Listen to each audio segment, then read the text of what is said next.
They just tried to keep saying Harris to, like, beat a dead horse.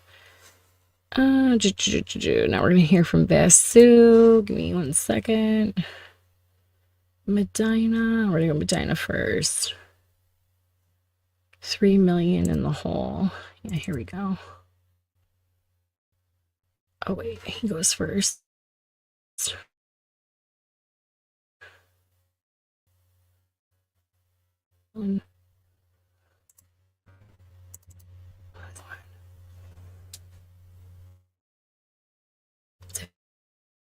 Figure out what goes first. All right, no, I'm gonna go here first. All right, give me 1 sec.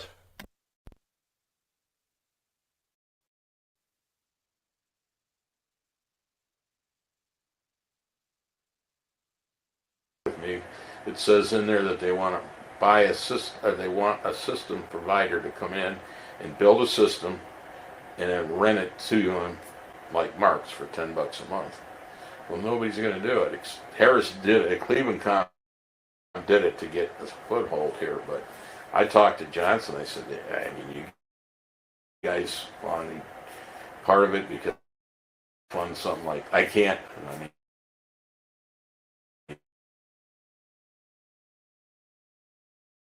we're talking about putting $1 million a year. The idea is that, and correct me if I'm wrong, but the way I'm understanding what they're trying to do is they're trying to give Cleveland Communications this countywide radio project where they'll come in, put it together, install it, do all that, and they're going to own it. And then the county is going to pay them. It's going to pay them. Is that how your understanding of it is too? That's how the specs are written, in my opinion. Okay, and then, but how that's a lot of money, right? To set that up. Yeah, they have to build more towers. They had a whole list of things, and then one of the things that they were going to require is that 911 would have to have a direct IP connection into the Harris. Mm-hmm. Their telex consoles that they now own have a CSSI capability, but not with Harris.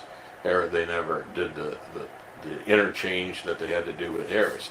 So they would have to replace all of their existing consoles, which would probably get close to $1 million or more just to replace. They take out what you put in. Yeah, but it's only 4 or 5 years old. It lasts for 10 to 15. I mean, so it's not crazy. Cost effective to do. Oh, it's crazy. Yeah. So total waste of money. You know. What would be the purpose of making this kind of? They make a lot of money on it because I know Cleveland Communications, but why, if I'm a county commissioner? Why would you do it? Why would I do it? I'm on Dave's Moore's side. You don't want to do it. Yeah, I understand that. Just your personal opinion. There's no cost-effective way to do that, right? I don't see any reason why they're going down this, other than they got sold on this is what they should.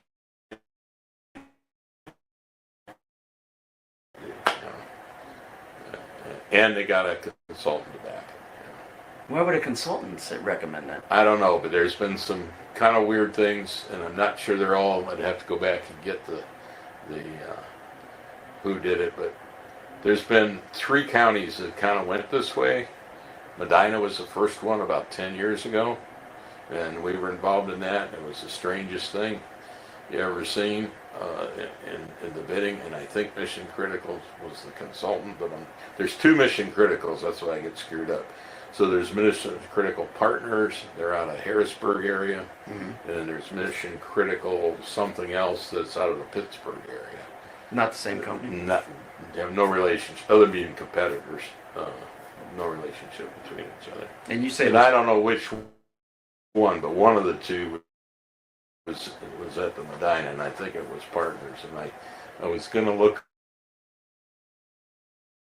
find it.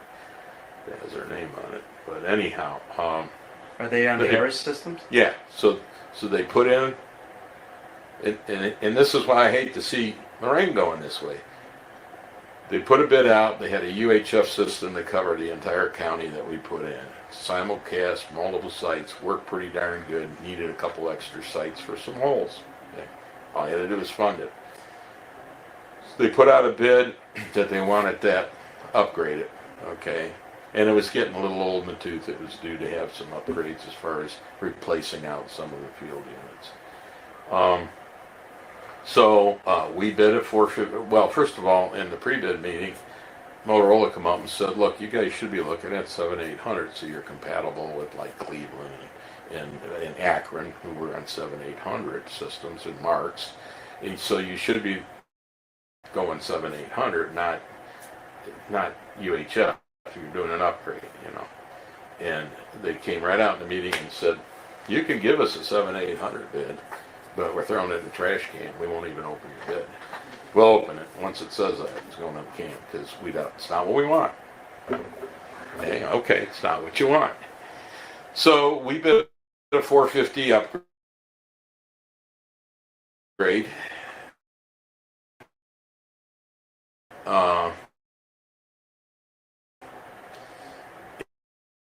And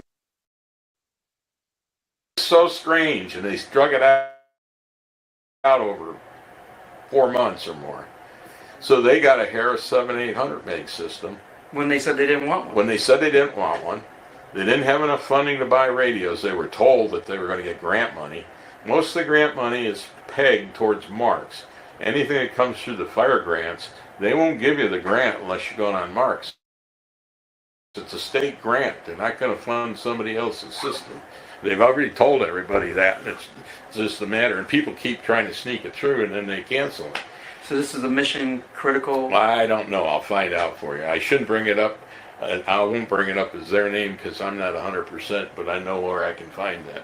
Do you know what the relationship between mission critical and Cleveland Communications is? No, I don't. I suspect that those two were connected on that. But anyhow, they put that system in. They bought a few radios for the sheriff's department. And so everybody had to stay on 450. And they ran that for years that way. And little by little, some of the other entities down there got enough money to buy some more radios over a period of time. And about 4 or 5 years ago, they got some grant money. And they start putting a large amount of radios on. And we put a bunch of them on. They bought because we were a better deal, and now that we had relationships with them people, so we ended up selling a lot of mobiles onto that system. That's what I'm saying. You sold Kenwoods to go on the Harris system. On the Harris system that they're telling people that up here that won't Lorain work. County won't work. Right? No. Well, that was the other thing. As part of my answer to that sole source was, you understand. I don't remember my exact figures, but I went up and pulled up out of my database all the radios that we sold in Medina County on that system. And there was like 1,600 radios that were on there. It's a better price. Better price.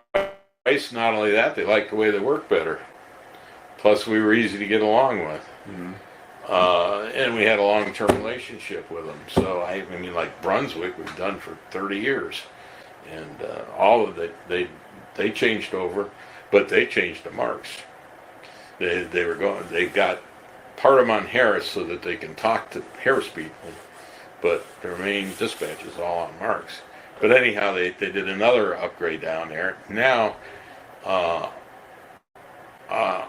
2/3 of all the fire departments in Medina County are paying MARCS $10 a month to be on MARCS, because they need the interoperability and other things when they could be on the Harris for free because the county paid for the Harris. Sense is that, you know, and I hate to see these guys going down the same path, you know. So, and I know for a fact that MARCS in Medina have been talking for a year and a half or so about trying to switch over, but here's their big thing: they have to toss all that Harris equipment out, then they're still paying on it.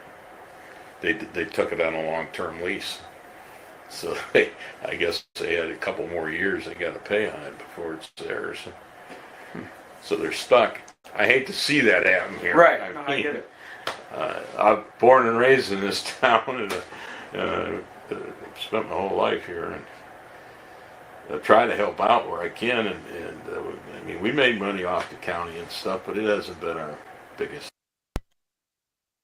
That's somebody that's honest, honestly. Like, he's like, I'm not trying to make money off the county here. I was born and raised here. I built our legacy system. I built our system, in Medina. What's so funny is 2/3 of the fire are paying Marks $10 a month for interoperability when they could have got on the Harris, they're still on the Harris, but they're in the hole right now for about $3 million. And what he means they have to toss their equipment, he's not talking about the radios. He's talking about the consoles that they purchased for that whole system. Yeah. And what's funny to me is that, I'm not going to confuse you, but we're going to go on to what Alan VASU says about Huron County, because Huron County just even more recently has been an issue. But remember, they said you can use any radio on these systems. It doesn't matter as long as they're P25 compliant. You can use the radio. The software, you know what I mean, to program the radios to the softwares that it works is not the same. And after this, I'll get into why I have an even bigger issue with, Mr. Close is using our infrastructure, the city's taxpayers' FCC license in order to then charge us on the back end. And I think that's a little fraudulent. But let's hear from him first about Huron County. Here we go.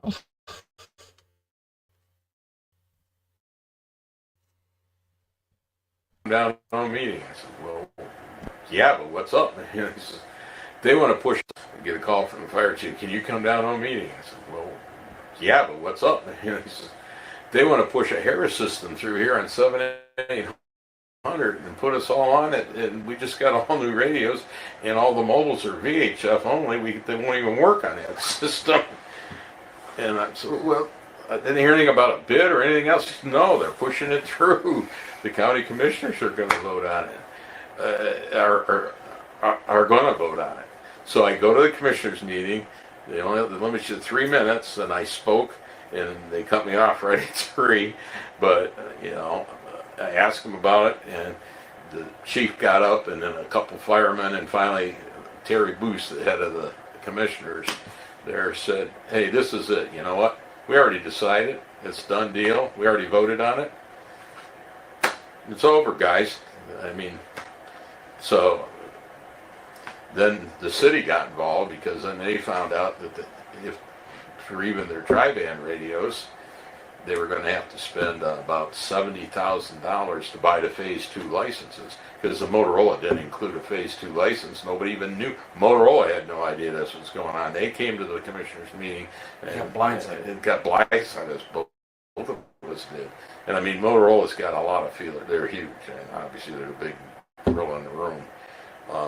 Their salespeople are out there knowing what's going on and have a clue.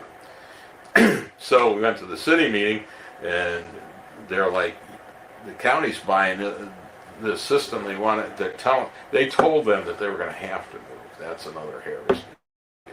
They had to move over. They weren't going to dispatch them. I'm like, how can you do that? You got every fire department in the county. First of all, you have all VHF equipment. You guys own your own repeaters. The county don't own your repeaters. Okay, you own your own licenses. If you don't, if they refuse to dispatch, you guys used to get dispatched by North Central Ambulance. Why don't you go talk to them? So I guess they did.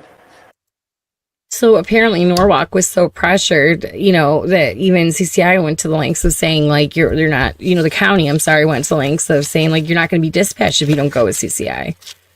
And, like how Mr. VASU said right there, he's like, well, I told him, you know what I mean? You own your own repeaters, you own your own, they can't really threaten you with that, It's interesting. Here, we have part 2.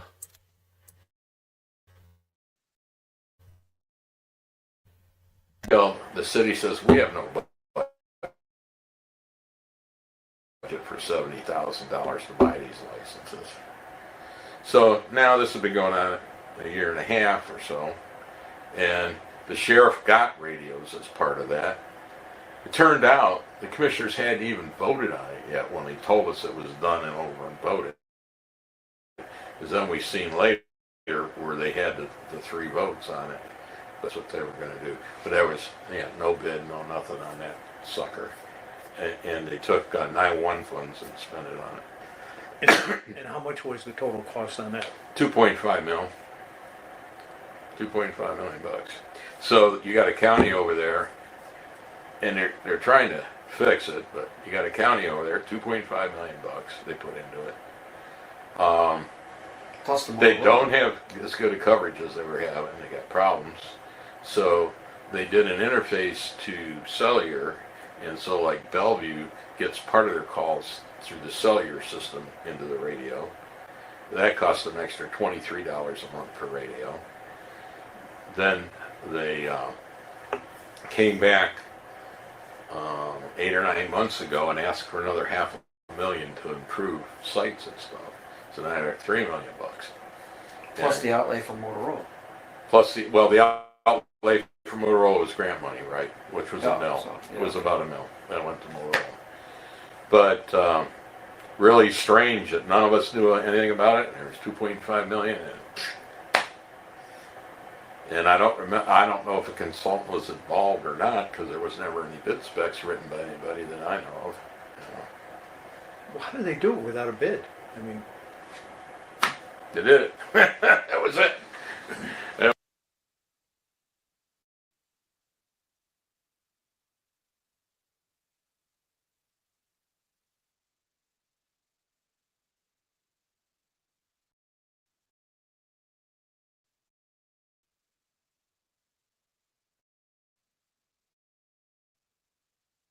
Million or not, because there was never any bid specs written by anybody that I know of.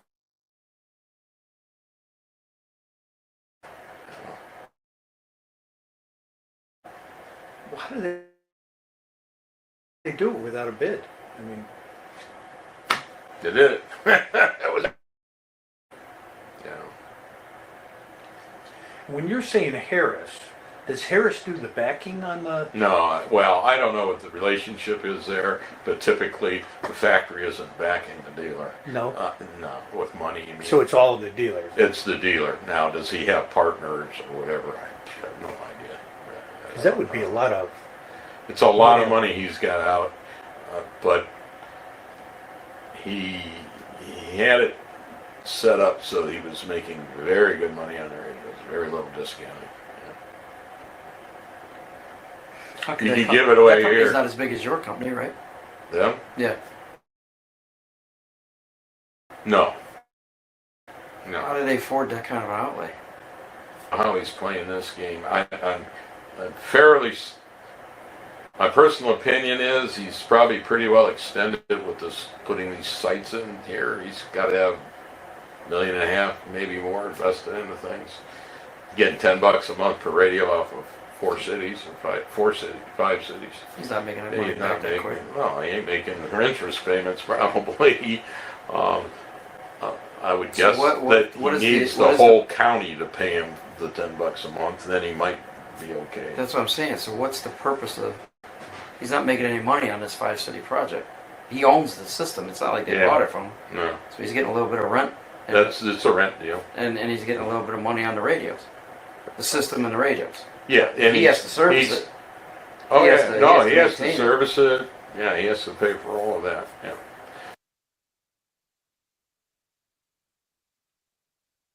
I love it because he's like, I have no idea. I have no idea how they're making any money. It doesn't really make any sense to me, except the fact that, why he's going so hard on the county. You know what I mean? Why he's so hard on why he needs this county deal would be, he's leveraged through the roof. I mean, you have right now, like you said, Huron County's, even after they switch, is having troubles in Huron County with their system. They just went back to the commissioners and asked for another $500,000. When the project initially came up, they pretty much told them, oh, this is a done deal. And it wasn't. They lied. It wasn't done until another year, but they got a no bid contract awarded to them, which is very highly unlikely.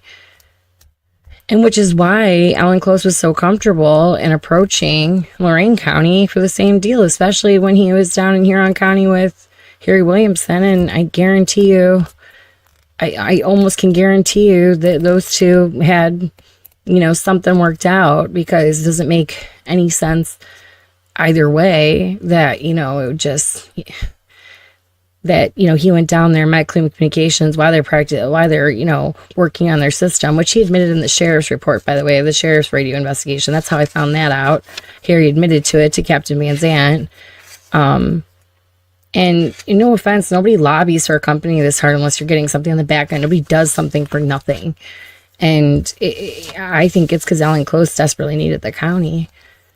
And that's where I get with Alan Close and this whole thing that drives me crazy is I get he was going to build it. We were just going to rent it. However,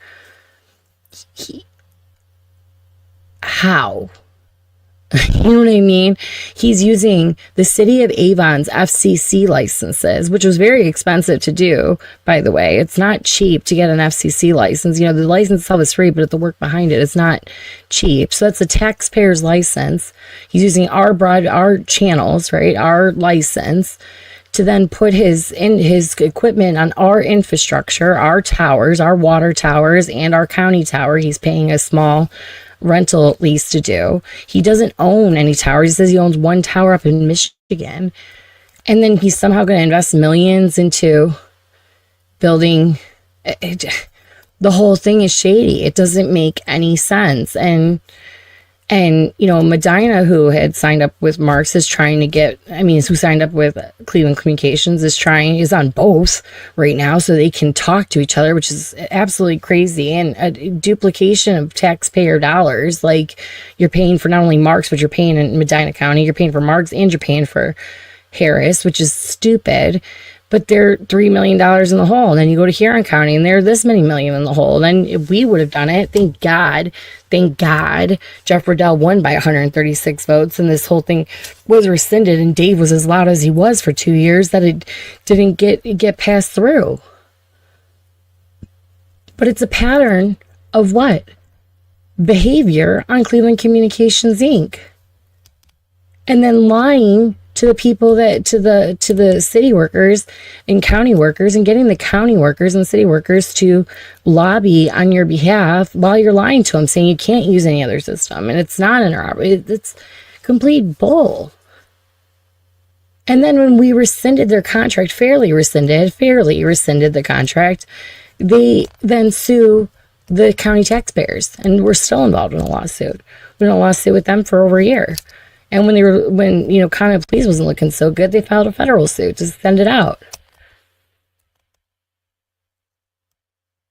And they worked with, and I'm going to double check tonight because I never even thought of that, Mission Critical Partners, if they worked with them in Medina as well as Huron County, which I don't think Huron County, because he said there was no bid put out. But I'm definitely going to look at Medina, because then that's not a circumstantial relationship, which I know anyways, just based on emails that they were working together. And Mission Critical Partners was not a consultant for Cleveland Communications or this 5-state project. They were supposed to be a consultant for the county. So what the F with that? You know what I mean? So these people were going to be receiving something. And the worst part of all of this is they went after our COVID cash. They went after the COVID cash. So that's a little bit that I wanted you guys to at least hear from the two other vendors in this situation. And we're going to leave it off as Dick Miller. I really found it surprising that after he got a spot on the tower, so he could pick and go with county, MARCS or Harris, they then gave MARCS problems by trying to get their equipment up on the tower. And just based on emails, I know that Alan Close was throwing a fit over it. Sites all over the state of Ohio. That's the only one that's ever done that. We had to have North Ridgeville's police chief go over there and sit in that room so that our technicians could work.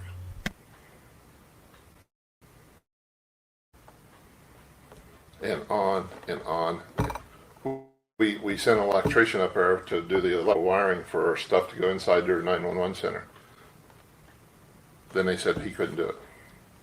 They had to have their electrician run it from A to B. And then our electrician could pick it up and run it from B to the rack. But on and on and on. It's the most frustrating one I've ever done in my life. Do you think that's because well, have you had a lot of interaction with the new 911 director there? No. Do you think that this constipation, for lack of a better way to put it, is because of the issues between Harris and Marks for this Absolutely. contract? My opinion, absolutely.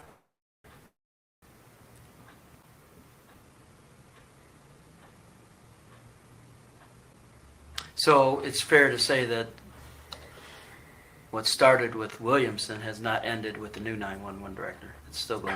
You're still having issues. Absolutely. And again, I want to make sure that it's noted. All we have is interoperability. All we believe is that everybody should be able to talk to everybody. And how do we get there? And we think we're the best thing on the market. Now, Ohio State, we understand that. City of Parma doesn't want to do it. City of Parma don't have to do it. Well, let me ask you this question. I think I know the answer to it. But if there was a Harris radio system in every county, they could all talk to each other. Absolutely. So they can claim interoperability too. Sure. Okay. But not statewide. Well, I mean, if they, yeah. in theory, if they I had a expanded. system in 88 Yeah. counties, then theoretically Harris could talk to all Yep. 88 counties. Yep.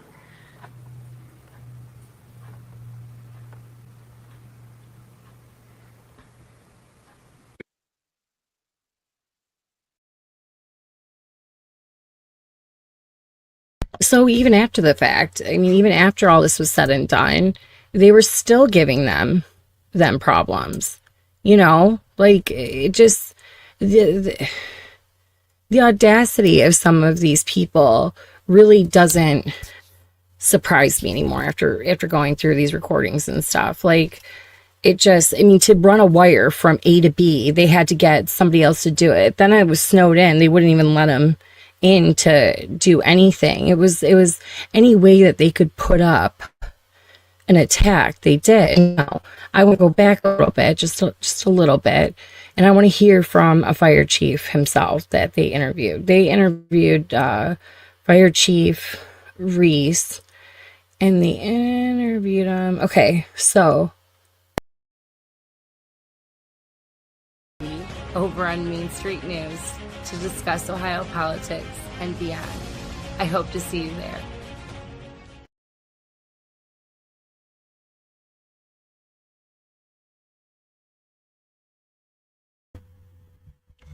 Good morning, everybody, and welcome to Main Street News. I'm sorry about last night. The end of my recording kind of cut off, and I'm just going to get right into where we left off, which is John Reese, the North Ridgeville fire chief, who said he helped Michelle get elected. He liked Michelle from North Ridgeville. She was on city council, so they had a relationship there. Now, why I bring this up is, you know, it's interesting to me that Michelle Hung always states that, you know, the auditor's investigation cleared her, and I will give it to her that it's officially closed, which is why I was able to get the documents from the investigation. But I think, and that was the fourth investigator that cleared her, Greg Kopinski, and based on even the sheriff's report, he was giving the sheriff's departments like a heads up on what Moore was sending, which was, I found very interesting. Based on a transcript that was in the sheriff's radio investigation report.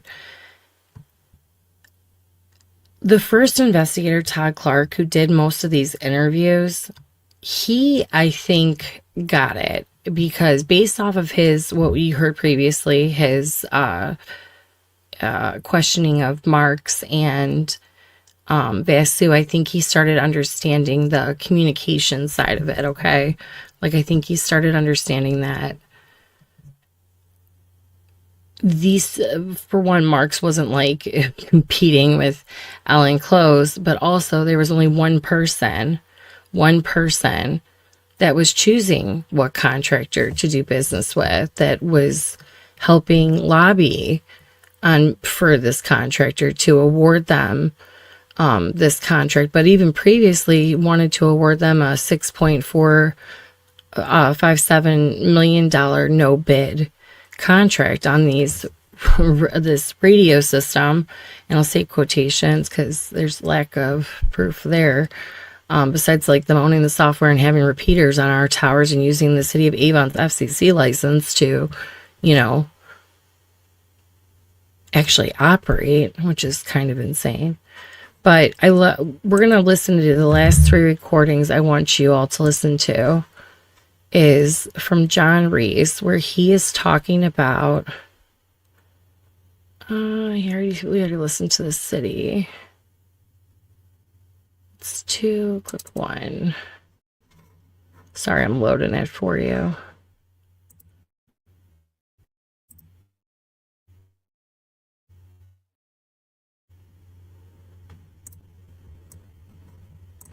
Okay. He asks Tom Clark, the first investigator asks John Reese, was more upset about the process, or was he upset about the contract going, you know, to CCI or to MARCS or whatever, right? Or was he upset about the process that he was approached June 14th in that meeting, no bid contract for $6.4 million, which is why he got out. And after that meeting, his assistant was still in there. And Alan Close looks at Michelle Hung and says, you need to start working with Lundy. Which a month later, that's exactly what she did. And then she spent I really feel like her entire career as a commissioner lobbying for this contract and then fighting when it was rescinded against the other 2 commissioners that were supposed to be her Republican counterparts. And participating in lawfare, writing affidavits for her boyfriend's lawsuit against the county. That's you, the taxpayers. You know, negating her fiduciary responsibility to the taxpayers of Lorain County, to the people her constituents that voted for her. So you're gonna get to where I'm saying where I think the auditors knew, well, this investigator knew what the deal was. Just listen to him and John Reese right now, which I found super interesting.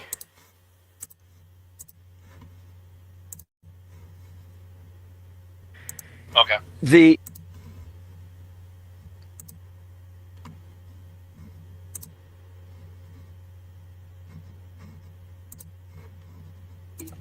There, at some point during the process, there's 2 commissioners there that are butting heads over it. Well, I guess it's 2 against 1 now, but initially it was 2 commissioners, the 2 Republican commissioners, Hung and Moore, that got into a disagreement over this project. You're aware of that, right? Yeah, they hate each other. Yeah, but they that are butting heads over it. Well, I guess it's 2 against 1 now, but initially it was 2 commissioners, the 2 Republican commissioners, Hung and Moore, that got into a disagreement over this project. You're aware of that, right? Yeah, they hate each other. Yeah, but they were aligned during the campaign. Right. Okay, so my understanding is that the issue is over whether this countywide radio system needs to be bid out or not. My understanding is, and correct me if I'm wrong, but what I'm hearing is that the one commissioner, when this proposal came for this countywide radio system, he wasn't necessarily against it, but when they tried to drive it through no bid at $6.5 million, my understanding was that he tried to pump the brakes on it and say, hey, wait a minute, I'm not agreeing to a no big contract for $6.5 million. He's claiming he doesn't have any particular skin in the game as far as what radio system it is. He's arguing that he doesn't want to pay $6.5 million to one company without a bid process. Is that your understanding of it? Is there something else going on there? No, there's more going on there. Okay. So I can't tell you exactly what it is because I don't know. I know what I suspect, but he's tight.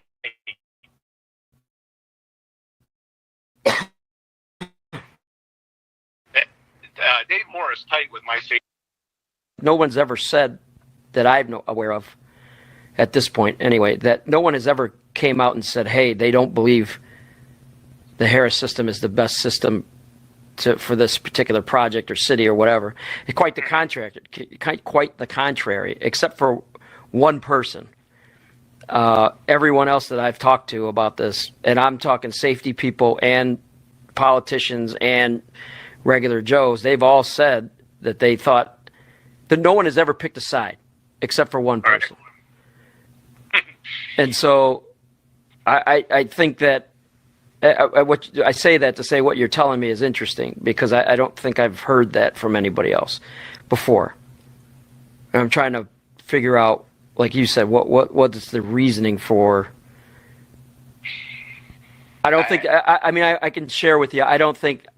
No one has told me, or I haven't heard, that Moore is pushing for the MARCS system over Harris. You're the first person that's told me that.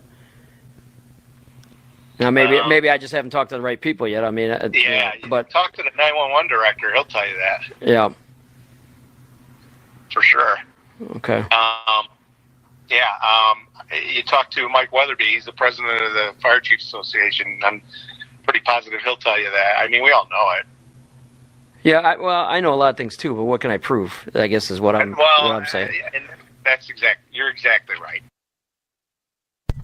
Well, what's funny is what he can prove. What can he prove? And he said it's coming all down to one person has been, well, not just one. I would say Harry and Hung and Mission Critical Partners and a few select, firemen, fire chiefs using their associations and unions to pressure public workers, and a private company pressuring public workers to lobby for his company for this contract. But it's been a select few. Out of the commissioners, she's the only one that's saying one side or the other.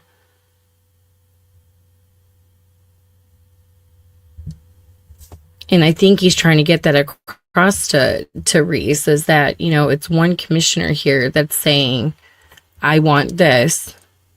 And the other commissioner saying, I want interoperability.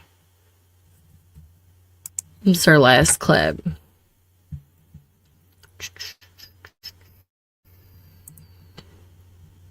Well, no, it's not our last clip, but it's almost our second to last.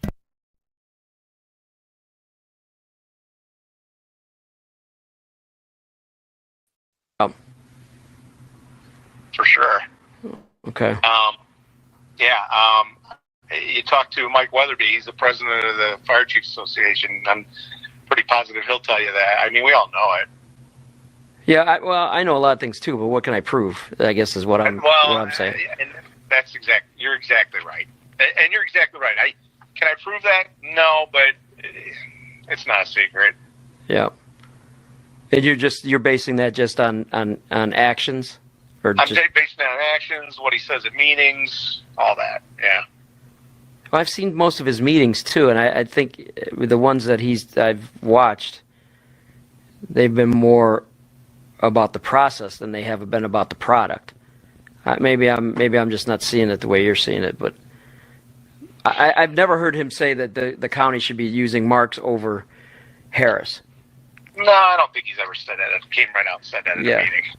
So I guess what makes you think, based on what he's saying, that he's in favor of MARCS, other than saying that, how? I mean, look, I know he said some things in meetings about he believes that there's that Hung and the Harris people are in cahoots, and the old 911 director was in on it, and before he got canned, and I know all those things that he's rumbled up. But is that what you're saying is the reasoning for you believing that he's pushing MARCS, or is there something else that I'm missing?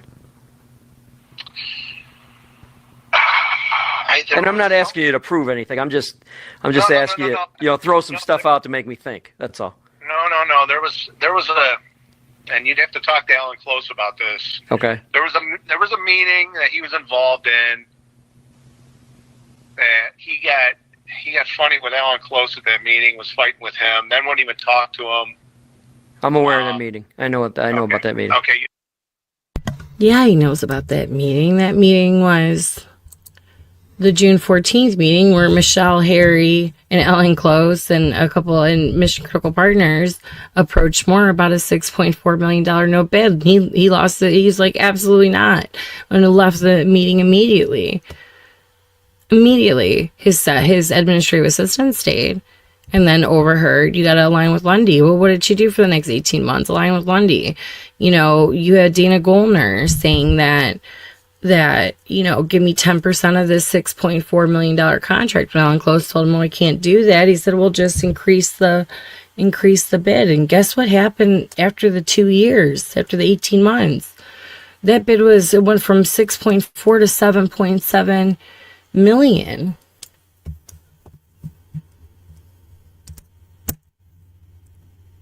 Alan Close is selling us software that we would have to, that he's using our FCC license, the city of Avon, not ours, but the city of Avon's, the taxpayer of Avon's FCC license to even be able to have this system. And also our infrastructure. It might be his equipment on our infrastructure, but it's our infrastructure. It's our water towers. 2 cities aren't even charging him a lease. You guys could actually be making money on that. I'm going to end it here today with Dave Moore, what he concludes, what I kind of conclude, and he kind of says that for one, I'm going to do what he felt, what his problem was the process. It wasn't the, you know, and it was also the affair. The affair was an issue. She was Harry Williamson's direct superior. She was the deciding vote to hire him when she should have abstained because she was having an affair with him. She did not inform her Republican counterpart until 6 months in of the affair. Regardless of what she thinks people assume, you did not, and she had to during executive session while fighting to make him keep his job after those two for the last 6 months prior lobbying on behalf of a private vendor who was doing work with the cities. It had nothing to do with the county except they needed a spot on our tower. And then it turned into, you know, a county-wide system that Alan Close was going to own, but he doesn't own the towers. He doesn't own the FCC license. And why would he invest, which is the biggest question that they asked this episode, why would any company invest when these cities could just pull out and go to MARCS at any time? And this company has been suing the taxpayers of Lorain County over the last 3 years over this. And your fire chiefs have backed it.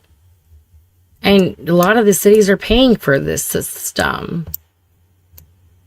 And just like, you know, Mr. VASU said, you know, Huron County's had problems. Medina County's had problems. Miller even said that. They're paying for two services, and sooner or later you will be too. I think the whole thing's fraud.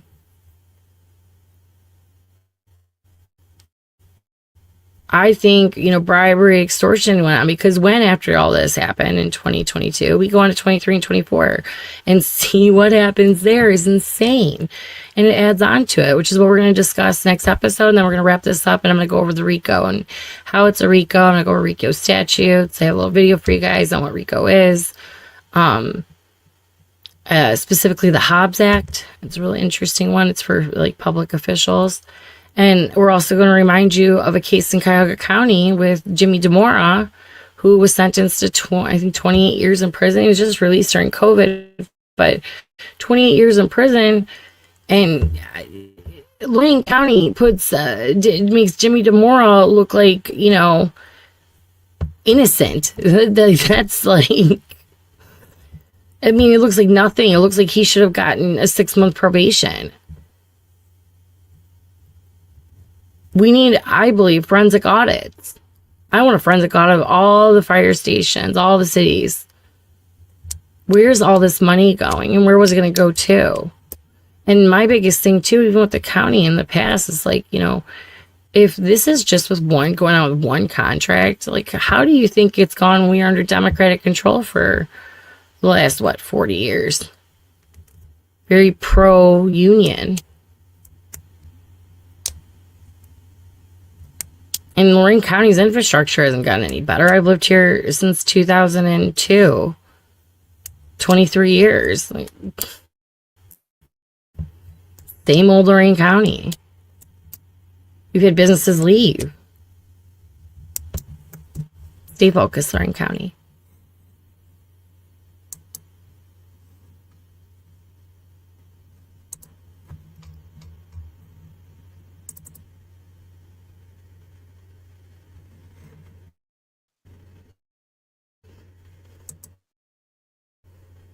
okay, this is what happens when you don't have a, well, I call it a rig bid, but when you don't go out for public bids, and you know one company's gonna have only one bid, that's when we saw, okay, there's an extra $2 million that was built into that contract, because they knew nobody else was bidding. So I'm telling you stuff that's not in here. I'm telling you what I lived and what you don't see. So a lot of things has happened probably with us reversing that resolution on January 21st, because the way the prosecutor designed it is, as a county, I can't buy Wellington the radios, because I'm buying those radios, but I'm giving you also a service contract that you have to pay monthly on. So they designed it so that if we buy those radios, you as a separate entity has to vote to accept them, so that you are aware that you're now engaging in a contract for service, like your monthly fees for your radios. And so that was kind of like, when I saw that they were working towards that, because I told him, and he believed me, he goes, this smells bad, this is bad, we can't move, help me out here. So that's what Well, with the prosecutor, you shouldn't be saying what the prosecutor told the board, unless you have authority from Commissioner all I'm saying is what happened, so I don't, Okay. Thank you, attorney. But anyway, and so once they built in that they had 60 days after they voted, they had to get resolutions from the local communities, then I knew we had her out to reverse that contract to protect the county from not only an $8 million purchase, but it also protects us. What it cost us 2024, I believe, to turn the whole county into a one radio system, which and what Jeff and I are doing now is we're trying to convert the county into interoperability, so let your local communities decide. Okay, so when Stemeti got involved this year, and I hate to say it this way, but that's when everything turned political, and unfortunately, I believe you guys, I hate to use the word, I think you might have said it too, which is a political football. This became a public fiasco. Michelle Hunter has no, what do you call it, pride, soul, whatever. She doesn't care, and it's more of a destructive course. Stemeti is a 25-year or 24-year sheriff. She's aligned herself with him. This is ugly politics at its worst. My friends at Cuyahoga County says we weren't that bad. I'm just telling you, because I know I got a few buddies in Cuyahoga County who said, "Oh my gosh, we weren't this," and it's embarrassing. And I'm embarrassed to say, that was going on. But I felt that I had to turn a light on this. Did we stop anything from happening? Probably. Was there going on cash exchanging? I don't think we'll ever know. But to me, what I got here, I believe with the $50,000 that they 3 to 4 months, the $102,000, and she went outside the circle to hire her brother. And the fact that when I talked to Todd Clark, he said, "You got her, boom, boom, boom." I said, "Okay, fine." But then when he said he got transferred, I went, "Oh, great." He goes, "Now it's going to somebody else." You know why you went, "Oh, great"? Because politically, and this is just, politically, that means this is getting basically washed over. They're not going to do anything about it. Even though, and the fact that the first investigator clearly, like Dave said, saw we got her, boom, boom, boom. Then he's transferred out. Michelle Kapinski is communications with Van Zant, Monalee's involvement with the Battistelli case with the prosecutor, which we'll get onto that. We'll go back to that tomorrow. We've covered that previously on how that is directly related to this, because they would not prosecute Dave, because after Dave rescinded the contract, Michelle, the sheriff, all requested, the Fire Chiefs Association, the labor unions, all requested an investigation be done into Dave Moore and Jeff Riddell. And then the lawfare. I mean, and then led to JD Tomlinson's. When JD said no, it turned into an all-out political war. And then they started investigating the prosecutor himself. And Michelle turned against the prosecutor that she was so fond of previously in 21 and 22. Boom, boom. I said, "Okay, fine." But then when he said he got transferred out, I went, "Oh, great." He goes, "Now it's going to somebody else." Like, okay, now we're gonna have to talk to that person. Well, I never did. Then I heard there was a third person. Now here you are today, and I feel like, maybe this isn't as serious as I thought. Well, I don't know. First of all, let me thank you for this I information. speak from the heart. I don't speak from. No. Okay. So. Thank you for the information, especially the timeline. I think that, at least for me, that is a way for me to maybe catch up a little bit quicker. Okay. I can tell you, unfortunately, I'm still fairly new at the state. I'm a retired police officer detective after 33 years. Oh, okay. Hooked up with the state. I think all of us know that, as I'm learning, in anything, the state does not move quickly. Right. I've been in that BMV line for hours. Colors. I kind of was embarrassed when I said it. Okay. But yeah, I can help you with whatever. But it's even though I started in August of 21, the subpoenas were issued in 22, and I talked to Todd, and he said, I know a email dump when I see it. So when he did his subpoenas and information, I knew what was going on. They did a dump, which forced the state to have to manually go through, right? Were you involved in any of that, where they dumped all those emails? Part of it. Yeah, so what I tried to do was give you guys something organized instead of a dump, which Yeah, that probably and that's costs what? appreciated. Well, that probably costs 3 to 4 months, maybe 5 months, right? I mean, who knows? Because you guys got more than this to worry about. So. When he's talking about the dump, he is talking about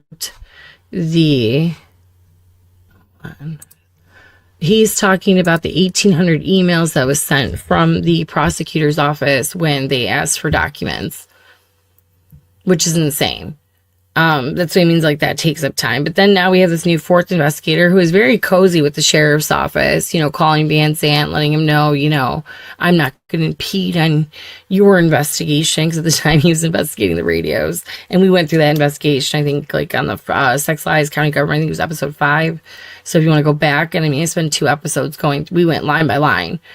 And, at the time, Michelle and Harry, and I'm not going to continue to bring it up, but had a video that they were using against prosecutor, had tried to leverage my theory, they tried to leverage that video and other things in his relationship against him, ultimately leading to the craziness of 2024 and, even the national attention that we got in Lorain County because of it, which is insane. With they compared Tomlinson to a micro Jack Smith, the way they politicized out here.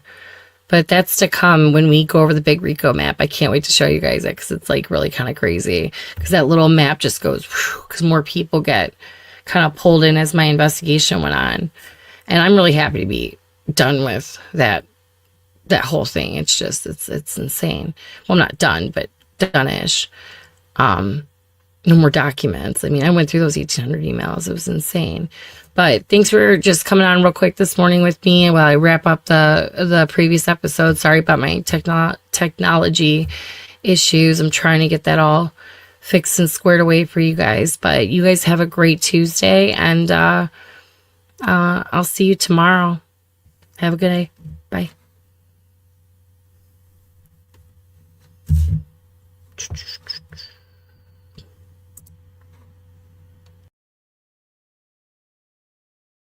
Thank you for joining me today on Mean Street. I hope you enjoyed the show.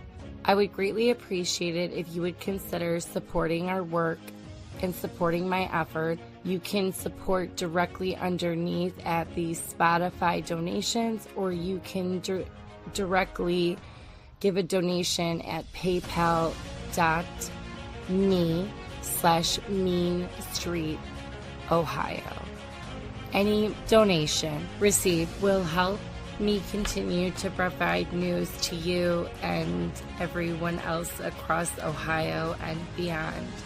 I love what I do, and I just hope to continue to do it. Thank you so much, and you have a wonderful day.